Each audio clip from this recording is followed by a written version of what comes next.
নমস্কার, lifestyle blog প্রতিষ্ঠায় সবাইকে স্বাগত। পয়লা শ্রাবণে কিন্তু আমি এবছর প্রথমে চলে গেছিলাম ভূতনাথ দর্শনে। সবার প্রথমে সিদ্ধিদাতা গণেশ দর্শন করে নিয়েছিলাম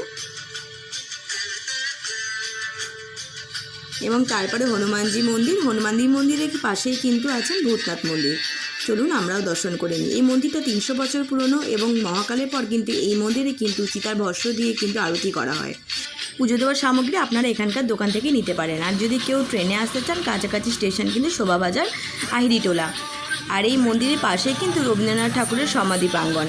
লাইনটা ক্রস করলে কিন্তু সামনে একটি মন্দির আছে, সেখানে কিন্তু মা কালী, মহাদেব এবং কিন্তু মা অম্বে কিন্তু এখানে বিরাজমান। অবশ্যই কিন্তু এনাদের দর্শন করবেন। এবং তারপরেই কিন্তু ওয়াকিং ডিস্টেন্সে আমি চলে গেছিলাম পাতালেশ্বর মহাদেব দর্শন করতে।